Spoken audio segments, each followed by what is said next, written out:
નમસ્તે વિદ્યાર્થી મિત્રો. તો ધોરણ 9 સબ્જેક્ટ કોમ્પ્યુટર યુનિટ 10માં દસ્તાવેજમાં સુધારા વધારા અને ગોઠવણીનો પાર્ટ આપણે આજે સેકન્ડ પાર્ટ જોવા જઈએ છીએ. તો આજે આપણે સેકન્ડ પાર્ટ વિશેનો અભ્યાસ કરીશું. તો કે આગળ આપણે જોયું તો કે રાઇટર વિન્ડોમાં આપણે લખાણને પસંદ કેવી રીતના કરવું. તો ફર્સ્ટ આપણે 10 ચેપ્ટર જ આપણું તે છે કે દસ્તાવેજ છે આખો, એમાં સુધારા વધારા અને ગોઠવણી. બરાબર, કે આ બધી ક્રિયા કરવા માટે તો કે ફર્સ્ટ આપણે લખાણ છે એ પસંદ કરવું પડે છે.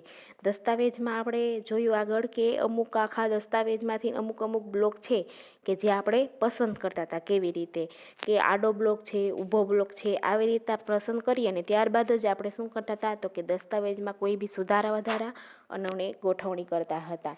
તો હવે છે તો કે એના પછી પણ આપણે જોયું તો કે એની ફર્સ્ટ વિન્ડો કઈ હતી તો કે title bar, standard tool bar, formatting tool bar, આ બધી વિન્ડો વિશેનો પણ આપણે અભ્યાસ કરીશું. ત્યારબાદ આપણે ગોઠવણી મુખ્યત્વે તો કે એડિટ મેનુ, ફોર્મેટ મેનુ તથા ટૂલ મેનુની વિવિધ વિકલ્પોની મદદથી કરી શકાય છે. તો કે એડિટ મેનુમાં આપણે જોયું તો કે એડિટ મેનુના અન્ડુ, રીડો એ વિશે આપણે જોયું. ત્યારબાદ છે એડિટ મેનુની મદદથી કેવી રીતના આપણે કટ, કોપી, પેસ્ટ પછી છે આ બધું કરી શકતા હતા.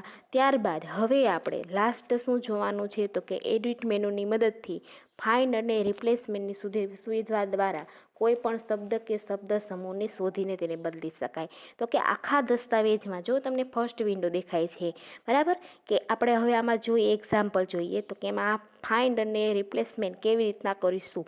તો કે આ આપણી શું છે તો કે વિન્ડોનું એક વિન્ડો છે, રાઇટરની એક વિન્ડો છે કે જેમાં મિસ્ટર અબુ ક્લિમ્બનો નામનો એક દસ્તાવેજ છે. બરાબર, હવે આપણે આમાં ફાઇન્ડ અને રિપ્લેસમેન્ટની પ્રક્રિયા જોઈશું. તો કે આપણે પહેલાં તો ફર્સ્ટ કેમાં જવાનું તો કે એડિટ ઉપર ક્લિક કરવાથી એક મેનુ બાર ઓપન થાય છે કે જેમાં આપણે ફાઇન્ડ અને રિપ્લેસ, બરાબર, તે સિલેક્ટ કરવાનું છે. સિલેક્ટ કરશું એટલે ડાયરેક્ટલી તમને સ્ક્રીન ઉપર એક ડાયલોગ બોક્સ જોવા મળે છે, બરાબર, કે જેમાં શું તમને ફર્સ્ટ બતાવે છે તો કે સર્ચ ફોર, કે આ વિન્ડોમાં આપણે શું કરવાનું છે તો કે સર્ચ ફોર, કે આખા દસ્તાવેજમાંથી આપણે કયો એવો વર્ડ છે કે જે છે આપણે શોધી અને તેને રિપ્લેસમેન્ટ કરી અને આપણે એમાંય બીજો વર્ડ આપવાનો છે. તો કે આખી આ દસ્તાવેજમાં છે તમારે માઇન્ડ ગેમ, બરાબર, આ માઇન્ડ ગેમની જગ્યાએ તમારે માઇન્ડ શબ્દ છે એ ચેન્જ કરવો છે અને તેની જગ્યાએ આપણે મીન્સ તો કે નાઇસ, બરાબર, નાઇસ ગેમ, આવું કંઈક આપણે લેવું છે. તો કે આવું કરવા માટે તમે એક્ઝામ્પલ જોવા જશો તો કે એડિટમાંથી તો કે ફાઇન્ડ અને રિપ્લેસ, બરાબર, તે સિલેક્ટ કરવાથી એક ડાયલોગ બોક્સ ઓપન થાય છે. ત્યાં છે ફર્સ્ટ બારી તો કે સર્ચ ફોર, સર્ચ એટલે કે આપણે કયો શબ્દ આખા દસ્તાવેજમાંથી જોઈએ છે તો કે માઇન્ડ, અને માઇન્ડની જગ્યાએ આપણે કયો શબ્દ રિપ્લેસમેન્ટ કરવો છે તો કે નાઇસ, બરાબર. તો કે સર્ચ ફોર, તો ત્યાં આપીશું આપણે માઇન્ડ. ત્યારબાદ આપણે બાજુમાં ટેબ ઉપર ફર્સ્ટ ટેબ છે તેના ઉપર ક્લિક કરશું, ટેબ છે ફાઇન્ડ, બરાબર, તેના ઉપર ક્લિક કરવાથી એ શબ્દ છે દસ્તાવેજમાં શોધાઈ જશે.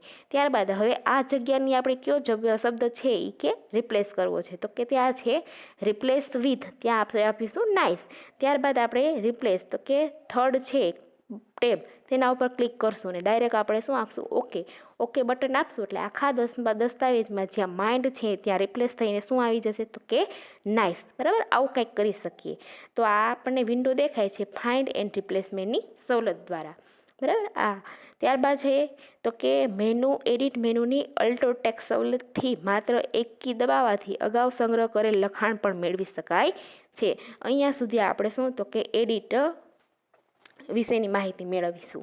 ત્યારબાદ આપણે જોશું તો કે રાઇટરમાં ફોર્મેટિંગ ટૂલબાર પરના વિવિધ ટૂલની મદદથી ફકરાની ગોઠવણી આકર્ષક રીતે કરી શકાય છે. ફોર્મેટિંગ ટૂલબાર દ્વારા કરાતા બધા કાર્યો ફોર્મેટ મેનુની મદદથી પણ કરી શકાય છે. જો તમને સિમ્પલ એવી ફોર્મેટની એક ટેબ બતાવેલી છે કે જ્યાં તમે તો કે ફર્સ્ટ છે ટાઈમ્સ ન્યૂ રોમન, કે આપણો જે સ્ટાઇલ છે, શૈલી છે તે નક્કી કરવા માટે, બરાબર. પહેલાં તો આપણે ફોર્મેટમાંથી આપણે ફોન્ટ કેવા સિલેક્ટ કરવા છે તે આપણે આ ટેબમાંથી સિલેક્ટ કરશું. ત્યારબાદ ફોન્ટની સાઇઝ, પછી બોલ્ડ, ઇટાલિક, અંડરલાઇન, પછી છે અલાઇનમેન્ટ, બરાબર, સેન્ટર, રાઇટ, લેફ્ટ, આ બધું આપણે કંઈક આપી શકીએ કે તેની બોર્ડર કેવી રાખવી છે, બોર્ડર કલર કેવો રાખવો છે, બરાબર. એ સ્ટાઇલ આખી શૈલી છે કે જે તમારે દસ્તાવેજને લાગુ કરી અને તમે શું કરી શકો તો કે એને આકર્ષક એવું બનાવી રાખો. તમે આવું બધું કરી અને આખા એ દસ્તાવેજને સુશોભન કરી અને તમને આમ દેખીતા બહુ સરસ લાગે તેવી રીતના તમે શું કરી શકો તો કે એને આકર્ષક બનાવી શકો છો, બરાબર. ત્યારબાદ આપણે ફોર્મેટની ખબર પડી, એડિટની ખબર પડી. હવે આપણે જોશું તો કે ટૂલ્સ મેનુથી આપણે શું શું કરી શકશું તો કે ટૂલ મેનુની અલ્ટો સ્પેલ ચેક સુવિધા દ્વારા તથા સ્પેલિંગ અને ગ્રામર સુવિધા દ્વારા પસંદ કરેલ લખાણ કે દસ્તાવેજની જોડણી તથા વ્યાકરણ ચકાસી શકાય છે. એના દ્વારા તો કે ટૂલ્સ મેનુમાંથી આપણે શુંમાં જઈશું તો કે અલ્ટો સ્પેલિંગ ચેક, બરાબર. કે આનાથી આપણે શું કરશું તો કે સ્પેલિંગ અને ગ્રામર મિસ્ટેક હશે તે શું થશે તો કે વ્યાકરણની ચકાસી શકશું, બરાબર. હવે આપણે જોવા જઈશું તો કે ટૂલ્સ મેનુની અંદર લેંગ્વેજમાંથી આપણે શેમાં જવાનું છે તો કે થેસ્યુરસ, બરાબર. કે જેમાંથી સુવિધા દ્વારા શબ્દ કે શબ્દ સમૂહ માટે જ્ઞાનકોશની સવલત મેળવી શકાય છે, જે શબ્દ કે શબ્દ સમૂહનો અર્થ તથા તેના સામાનાર્થી શબ્દો છે એ દર્શાવી શકાય છે, બરાબર. તો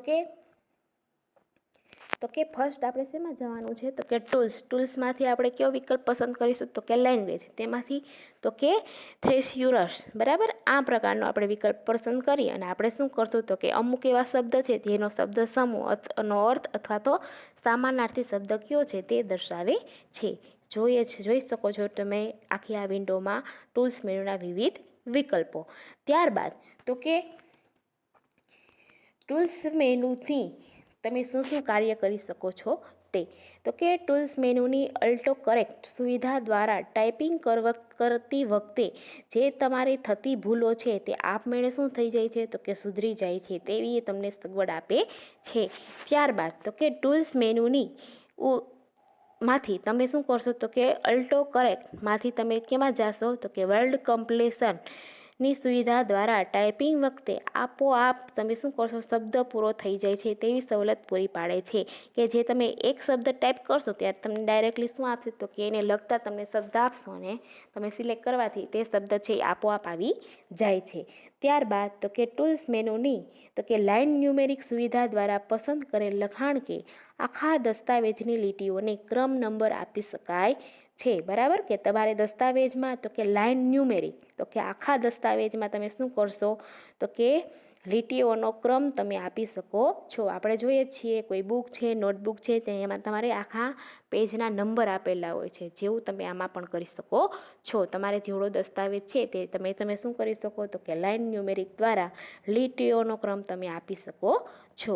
ત્યારબાદ તો કે ટૂલ્સ મેનુની વર્ડ કાઉન્ટ સુવિધા દ્વારા તમે શું કરી શકો તો કે પસંદ કરેલ લખાણ કે આખા દસ્તાવેજમાં કેટલા શબ્દો અને અક્ષરો છે તેની માહિતી જાણી શકાય છે. વર્ડ એટલે શબ્દ અને કાઉન્ટ એટલે ગણવું, બરાબર. કે આ સુવિધા દ્વારા તમે શું કરશો તો કે લખાણ અથવા તો કે આખા દસ્તાવેજમાં કેટલા શબ્દ પ્લસ કે જેટલા અક્ષરો છે તે તમને કાઉન્ટ કરી અને આ માહિતી તમને આપી શકે છે. ત્યારબાદ અહીંયા આપણે જોશું એડિટ જોયું, ફોર્મેટ જોયું, ટૂલ્સ જોયું અને હવે આપણે જોશું ઇન્સર્ટ અને ઓવરરાઇટ મોડ, બરાબર. આગળ આપણે જોવાનો છે ઇન્સર્ટ અને ઓવરરાઇટ મોડ. જોવા જઈએ તો કે ઇન્સર્ટ મોડ શું છે એટલે કે ઇન્સર્ટ મોડ એટલે કે ની વચ્ચે ઉમેરવું, ઇન એટલે અંદર, બરાબર. સર્ટ એટલે કે ની વચ્ચે ઉમેરવું અથવા તો એડ કરવું, ઉમેરવું. તો કે રાઇટરમાં લખાણ ટાઈપ કર્યા બાદ કોઈ બે શબ્દ, લીટી કે અક્ષરોની વચ્ચે નવું લખાણ ટાઈપ કરવું હોય તો ઇન્સર્ટ મોડની મદદથી ઉમેરી શકાય છે. તમે આખો દસ્તાવેજ તૈયાર કરેલો છે ત્યારબાદ તમને એવું થાય છે કે કોઈ શબ્દ, લીટી કે કોઈ એવી ફકરો પણ તમારે એડ કરવો હોય તો તમે શું કરી શકો તો કે ઇન્સર્ટ મોડની મદદથી તમે આ બધું ઉમેરી શકો છો.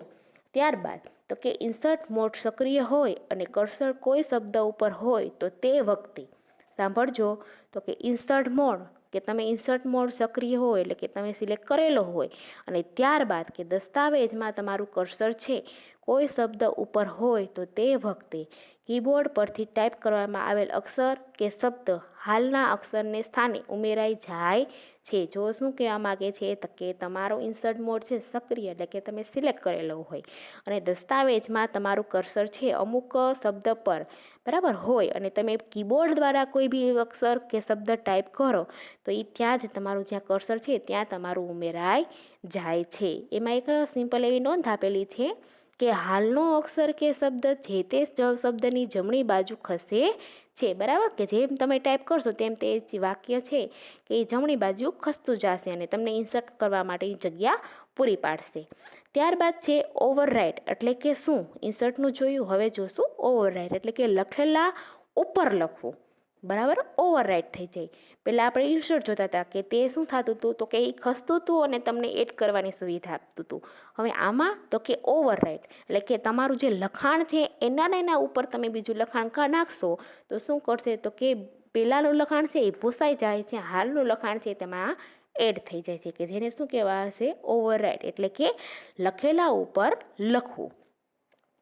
એટલે કે ઓવરરાઇટ મોડ સક્રિય હોય ત્યારે જો કોઈ શબ્દ પર કર્સર હોય તો તે વખતે કીબોર્ડ પરથી ટાઈપ કરવામાં આવેલ અક્ષર કે શબ્દ હાલના અક્ષરની ઉપર જ લખાઈ જાય છે અને હાલનો અક્ષર ભૂંસાઈ જશે. સમજાણું તમને?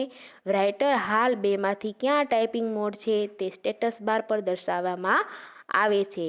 કીબોર્ડ પરથી INS કીની મદદથી કે પછી માઉસ દ્વારા સ્ટેટસ બાર પર તો શું કરશે? ઇન્સર્ટ અથવા તો ઓવરરાઇટ શબ્દ પર ક્લિક કરવાથી મોડ બદલી શકાય છે. હવે આપણે જોશું તો કે પસંદ કરેલા લખાણના શબ્દો બદલવા. તો કે તમને આમાં એક પણ એવી ફેસિલિટી આપે છે રાઇટર વિન્ડોમાં તો કે અક્ષર, અંગ્રેજી અક્ષરોને બરાબર કે મોટા કે નાના, એટલે કે કેપિટલ અથવા તો સ્મોલ લોઅર કેસ લેટરમાં લખી શકાય છે, જે આપણને ખબર જ છે. બરાબર, તમને બધાને ખબર છે અપર કેસ અને લોઅર કેસ. તો કે રાઇટરમાં ફોર્મેટમાંથી તમે ચેન્જ કેસ સિલેક્ટ કરશો, મેનુ ચેન્જ કેસ સિલેક્ટ કરશો તો તેના મેનુ દ્વારા વિકલ્પની મદદથી પસંદ કરેલ લખાણને, અક્ષરોને નાનામાંથી મોટા કે મોટામાંથી નાના અક્ષરો બદલી શકાય છે. તો એવું કરવા માટે તમે કેમાં જાશો તો કે ફોર્મેટમાંથી ડાયરેક્ટલી તમે જાશો ચેન્જ કેસ. મેનુ વિકલ્પ પસંદ કરતા, એટલે કે વિકલ્પ પર ક્લિક કરવાથી અક્ષરો બદલવા માટે તમને 3 વિકલ્પો આપવામાં આવે છે. એક લોઅર કેસ, બીજું અપર કેસ અને ત્રીજું છે સેન્ટેન્સ કેસ અને ચોથું છે ટોગલ કેસ. બરાબર, આ વિશે જોઈએ તો કે લોઅર કેસ એટલે કે તમારા સ્મોલ લેટર અને અપર કેસ એટલે કે કેપિટલ લેટર. વિકલ્પો અનુક્રમે અક્ષરોને નાના તથા મોટા કરવા માટે વપરાય છે. સેન્ટેન્સ કેસ, બરાબર, તો કે સેન્ટેન્સ તમને આગળ જોયું તો કે લોઅર કેસ અને અપર કેસની તમને ખબર છે. તો પછી સેન્ટેન્સ કેસ કેવું હોય છે તો કે આ વિકલ્પ લખવામાં આવતા દરેક વાક્યના પહેલા શબ્દના પહેલા અક્ષરોને શું આપવામાં આવે છે તો કે મોટો દર્શાવે છે. માનો કે તમને કોમ્પ્યુટર, તમે સેન્ટેન્સ કેસ સિલેક્ટ કરેલું હશે તો બરાબર, તો તેમાં શું થશે તો કે તમે કોમ્પ્યુટર લખશો તો ડાયરેક્ટલી તમારો સી કેવો જળવાઈ રહેશે તો કે અપર કેસ એટલે કે કેપિટલ જળવાઈ રહેશે. બરાબર, તેના માટે ઉપયોગમાં આવે છે. ત્યારબાદ આવે છે ટોગલ કેસ. બરાબર, હવે કે ટોગલ કેસ શું છે તો કે વિકલ્પ પસંદ કરેલ લખાણમાં આપવામાં આવતા નાના અક્ષરોને મોટા તથા મોટા અક્ષરોને નાના અક્ષરોમાં ફેરવવાનું દર્શાવવામાં આવે છે. બરાબર, કે આને શું કહેવામાં આવે છે? Lower case. તો અહીંયા આપણું ચેપ્ટર નંબર 10 પૂરું થાય છે. હવે આપણે આગળ ચેપ્ટર નંબર 11નો અભ્યાસ કરીશું. બરાબર.